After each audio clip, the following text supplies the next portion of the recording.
आज हम एक ऐसे स्पेस सूट की बात कर रहे हैं जिस पर लंबे समय से नासा और कई स्पेस एजेंसीज काम कर रही हैं, जिसका मकसद है कि मंगल ग्रह पर मौजूद एस्ट्रोनॉट्स को एक ऐसा स्पेस सूट प्रोवाइड कराया जाए जिसकी मदद से वह मंगल ग्रह के एक्सट्रीम और खतरनाक एनवायरनमेंट में कंफर्टेबल रह सके। कई नासा ऑफिशियल्स का कहना है कि इस पर होने वाला खर्च करीब 500 मिलियन यूएस डॉलर होगा, जो भारतीय करेंसी में करीब 39 अरब यानी कि कहा जाए तो 39 बिलियन 808 मिलियन 251,000 रुपीज होता है।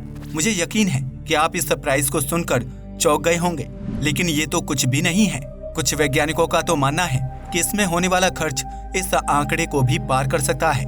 इस स्पेस सूट पर लंबे समय से कई टेस्टिंग की जा रही है। नासा द्वारा इसे शुरुआती नाम नासा Z2 दिया गया है और आज हम इसी Mars space suit NASA Z2 के बारे में बात करने वाले हैं। पर सबसे पहले जानते हैं कि आखिर हमें मार्स के लिए अलग से मार्स स्पेस सूट बनाने की क्या जरूरत पड़ गई। सोलर सिस्टम में केवल पृथ्वी ही है जिस पर लिक्विड पानी और जीवन मौजूद है। यहीं हम इंसानों का जन्म हुआ है।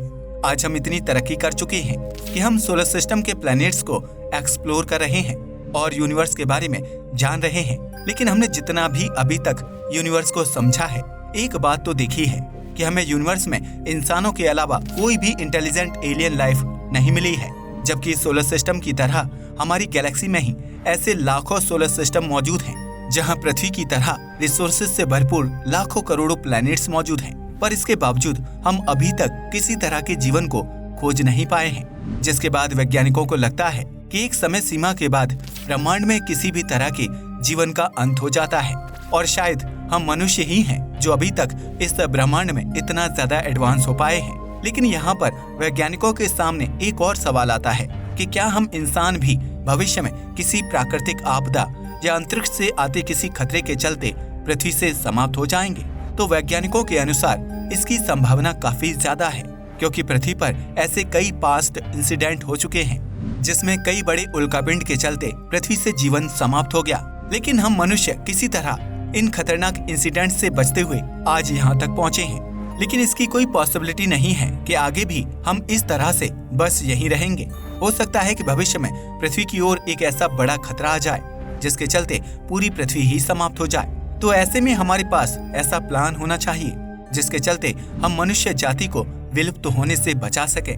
इसलिए वैज्ञानिक और कई बड़ी स्पेस एजेंसीज इस मिशन पर काम कर रही हैं, जिसके जरिए भविष्य में इंसान को पृथ्वी के अलावा चंद्रमा या फिर सोलर सिस्टम के दूसरे प्लैनेट जैसे मंगल ग्रह पर बसाया जा सके।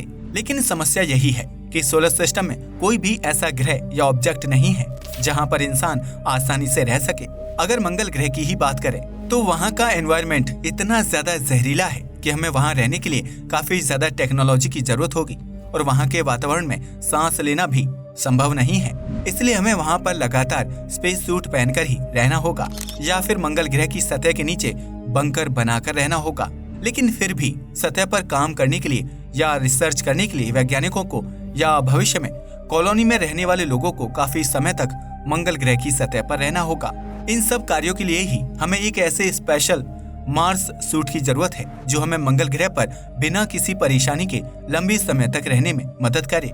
चलिए पहले Mars space suit NASA Z2 के बारे में जानने से पहले ये जान लेते हैं कि एक साधारण स्पेस सूट क्या है। जब हम पृथ्वी पर रहते हैं तो यहाँ का वातावरण इतना सही है कि हमें यहाँ रहने के लिए अलग से किसी चीज की जरूरत नहीं होती। सरवाइव करने के लिए हमारे लिए पृथ्वी पर सांस लेने के लिए ऑक्सीजन है, सही ग्रेविटी है और खाना पानी भी मौजूद है। लेकिन जब बात स्पेस की या फिर किसी दूसरे ग्रह या चंद्रमा की होती है तो वहाँ पर इस तरह के कोई भी रिसोर्सेज मौजूद नहीं है, और अगर हैं भी तो वह हम इंसानों के लिए जहरीले हैं। जैसे कि अगर चंद्रमा या मंगल ग्रह के एनवायरनमेंट की बात की जाए तो चंद्रमा के पास तो वैसे कोई एटमॉस्फेयर ही मौजूद नहीं है, पर अगर मंगल ग्रह के एटमॉस्फेयर की बात की जाए तो वह ज्यादातर कार्बन डाइऑक्साइड से भरा है और काफी ज्यादा पतला है। इस एटमॉस्फेयर में हम इंसानों का सांस लेना जानलेवा होगा। इसी तरह की कंडीशन से बचने के लिए जब अंतरिक्ष में किसी एस्ट्रोनॉट को भेजा जाता है तो उसकी बॉडी को अंतरिक्ष में मौजूद खतरनाक और जानलेवा रेडिएशन से और किसी ग्रह या चंद्रमा के एनवायरनमेंट से प्रोटेक्ट करने के लिए एक सूट का डिजाइन किया जाता है, जिसे वैज्ञानिक स्पेस सूट कहते हैं, जो कि अंतरिक्ष में वैक्यूम और तापमान से व्यक्ति को बचाता है और उसे जिंदा रखता है। वैसे अभी तक हम इंसान इसी तरह के स्पेस सूट्स डिजाइन कर रहे थे जिनकी मदद से हम अंतरिक्ष के खतरनाक रेडिएशन से बच सकें, क्योंकि अभी तक हमने किसी और ग्रह पर कोई इंसानी मिशन नहीं किया है। लेकिन अब भविष्य में ये देखा जा रहा है कि हमें मंगल ग्रह पर कॉलोनी बसाने के लिए कई एस्ट्रोनॉट्स को वहां पर भेजना होगा, और ऐसे में हमें ऐसे स्पेस सूट की जरूरत होगी जो हमें मंगल के एक्सट्रीम एटमॉस्फेयर, स्पेस रेडिएशन और वहां पर मौजूद दूसरे खतरों से बचा सके। इसलिए वैज्ञानिक अब नई तरह के स्पेस सूट को डिजाइन कर रहे हैं जिसे मार्स सूट कहा जा रहा है। चलिए जानते हैं कि इस स्पेस सूट को बनाने में किस तरह के मटेरियल्स का प्रयोग किया जा रहा है। वैसे तो अंतरिक्ष के खतरनाक रेडिएशन और एनवायरनमेंट से बचने के लिए कई तरह के मटेरियल्स को स्पेस सूट को बनाने में प्रयोग किया जाता है। अगर मार्स स्पेस सूट की बात की जाए तो इसमें कुछ खास मटेरियल्स को जोड़ा जाएगा। इस पर नासा काफी समय से काम कर रहा है और इस पूरी रिसर्च में अभी तक कई बिलियन डॉलर्स खर्च हो चुके हैं। वैज्ञानिकों का अनुमान है कि जब इस स्पेस सूट को बनाना शुरू किया जाएगा तो इस एक स्पेस सूट के निर्माण में करीब 500 मिलियन डॉलर खर्च होंगे। यहाँ पर वैज्ञानिकों की कोशिश बस यही रहेगी कि हम इस सूट को हल्का कर सकें और उसमें ज्यादा से ज्यादा ऐसे डिवाइसेस को लगा सकें जिससे वहाँ पर एस्ट्रोनॉट्स को काफी ज्यादा कंफर्ट महसूस हो। इसलिए इसमें कई ऐसे मटेरियल्स का प्रयोग किया जाने वाला है जो काफी ज्यादा स्ट्रॉन्ग हैं पर उतने ही ज्यादा हल्के भी हैं। वैसे इनमें से कुछ मटेरियल्स ऐसे हैं जो पहले भी कई बार स्पेस सूट के निर्माण के लिए प्रयोग किए जा चुके हैं, जिनमें से कुछ के बारे में अब हम जानेंगे। Number 1, ortho fabric. Ortho fabric एक ऐसा मटेरियल है जिसके बिना किसी भी तरह के स्पेस सूट का निर्माण करना संभव नहीं है, पर ऑर्थो फैब्रिक मटेरियल को बनाने के लिए भी करीब 3 अलग-अलग तरह के मटेरियल्स की जरूरत होती है, जिसमें नोमैक्स, गोरटेक्स और केवलर इन तीनों मटेरियल का प्रयोग किया जाता है, जिनका अपना अलग-अलग काम होता है और ये बहुत ही रेयर होते हैं, पर यह किसी स्पेस सूट के लिए भी काफी ज्यादा जरूरी होते हैं। अगर बात करें नोमैक्स की तो यह मटेरियल अंतरिक्ष यात्री को बाहरी तापमान से बचाता है, क्योंकि अंतरिक्ष में कई बार तापमान इतना ज्यादा हो जाता है कि वह इंसानों के लिए काफी खतरनाक साबित हो सकता है। इसलिए इसमें नोमैक्स मटेरियल लगाया जाता है जो हीट को एक तरह से रिफ्लेक्ट कर देता है और स्पेस सूट के अंदर मौजूद अंतरिक्ष यात्री के तापमान को नॉर्मल बनाए रखता है। इसके अलावा अगर गोरटेक्स मटेरियल की बात करें तो ये भी ऑर्थो फैब्रिक मटेरियल का ही भाग है। इसका प्रयोग अंतरिक्ष यात्रियों को पानी की सीलन से बचाना है। इसमें अंतरिक्ष यात्रियों को सांस लेने में भी काफी मदद मिलती है। यहाँ तक कि यह मटेरियल वाटरप्रूफ भी है और इसका प्रयोग वाटरप्रूफ किसी भी मटेरियल को बनाने में भी किया जाता है। इसके बाद बारी आती है ऑर्थो फैब्रिक के आखिरी मटेरियल केवलर की, जो अंतरिक्ष यात्री को अंतरिक्ष में किसी भी प्रकार के एस्टेरॉइड या पत्थर से बचाता है और एक हीट रेजिस्टेंट और स्ट्रॉन्ग सिंथेटिक फाइबर की तरह काम करता है। इसका प्रयोग बुलेट प्रूफ जैकेट बनाने के लिए भी करते हैं। Number 2, Teflon.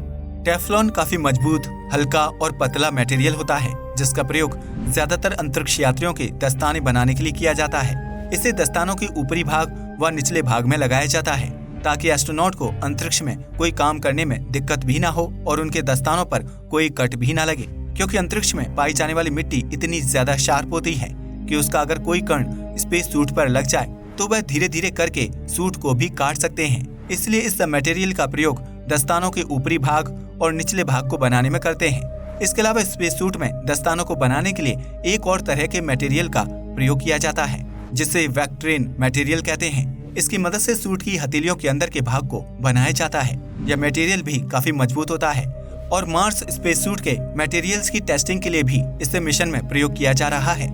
शायद भविष्य में मार्स स्पेस सूट में इस मटेरियल का काफी ज्यादा मात्रा में प्रयोग किया जा सकता है। इसके अलावा स्पेस सूट के हेलमेट में, जो कि सूर्य से आने वाली अल्ट्रावायलेट किरणों को रोकता है, उसे बनाने में पॉलीकार्बोनेट का यूज किया गया है, क्योंकि यह मटेरियल काफी ज्यादा स्ट्रॉन्ग और फ्लेक्सिबल होता है। आने वाले समय में जैसा कि यह अंतरिक्ष एजेंसियां बता रही हैं कि कोई साधारण इंसान भी अंतरिक्ष में जा सकता है, तो उसके लिए एक स्पेशल कॉस्ट्यूम होना बेहद जरूरी है जिसका काम करेगा स्पेस सूट, जो कि हमें अंतरिक्ष में जिंदा रखेगा। ऐसे में स्पेस सूट का अच्छा और अंतरिक्ष के वातावरण के अनुरूप होना बेहद ही जरूरी है। वैसे देखा जाए तो हमारे भविष्य में भी स्पेस सूट काफी ज्यादा काम आने वाले हैं, इसलिए लगातार वैज्ञानिक ऐसे कई स्पेस सूट पर काम कर रहे हैं जो हमें चंद्रमा और मंगल ग्रह पर ज्यादा कंफर्टेबल रहने में मदद कर सकते हैं। मार्स को कॉलोनाइज कब तक किया जा सकता है? सच कहा जाए तो अभी इस पर कोई भी स्पेस एजेंसी सही से जवाब नहीं दे रही है, क्योंकि कुछ साल पहले तक नासा और कई दूसरी स्पेस एजेंसी का दावा था कि हम इंसान 2025 तक मंगल ग्रह पर पहली मानव बस्ती बसा लेंगे, लेकिन अब यह होता हुआ दिख नहीं रहा है। और अब के नए डेटा के अनुसार वैज्ञानिकों का कहना है कि हम मंगल ग्रह पर 2030 या 2036 के बाद ही एक कॉलोनी बसा पाएंगे। वैसे यहाँ पर एलोन मस्क, जो कि स्पेसएक्स कंपनी के सीईओ हैं, उनका कुछ अलग कहना है। उनके अनुसार हम 2026 में मंगल ग्रह पर जा चुके होंगे और 2030 में हम मंगल ग्रह पर एक बड़ी कॉलोनी बसा कर रह रहे होंगे। आज के लिए बस इतना ही। जय हिंद दोस्तों।